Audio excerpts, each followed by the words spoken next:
Nou Indret és una cooperativa i som fusters. Fem mobles a mida, tant per particulars com per empreses. Nosaltres el que fem és fabricar des del principi fins al final els mobles. Xapem, vernissem, si hem de fer dibuixos i planos els fem. Som 3 socis y 3 treballadors. La anterior empresa estuve 32 años, después hasta que, digamos, los dueños de esa empresa decidieron cerrar y fundamos Nou Indret.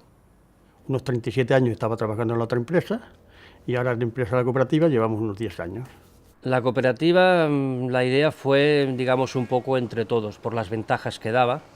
Había, creemos, más facilidades que si fuera una sociedad limitada. Estuvimos mirando, indagando y creímos que la mejor forma de empezar una nueva empresa siendo cooperativa.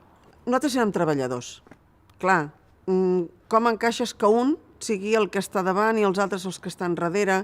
Quan muntes un altre tipus d'empresa, hi ha un que és el cap visible, els altres es converteixen en més un treballador, no? Llavors vam trobar que aquesta fórmula de cooperativa estàvem tots al mateix punt, que era el que estàvem, érem treballadors. Tots teníem els mateixos punts de decisió i tots teníem les mateixes avantatges i desavantatges. Estàvem tots per igual.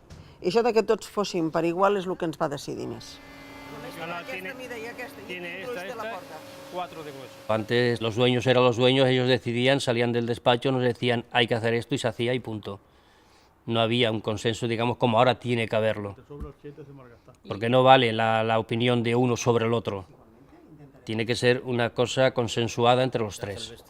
Sota la meva experiència, formar part d'una cooperativa és més agraït perquè continues sent un treballador, però tot no es basa en una decisió única, sinó que és la decisió de tots. Sempre has de pensar en tothom i tothom ha de pensar en tu. Per tant, és una família i t'has d'entendre. Costa, però t'has d'entendre i si t'entens, està molt bé. És com menys agressiu, com menys autoritari.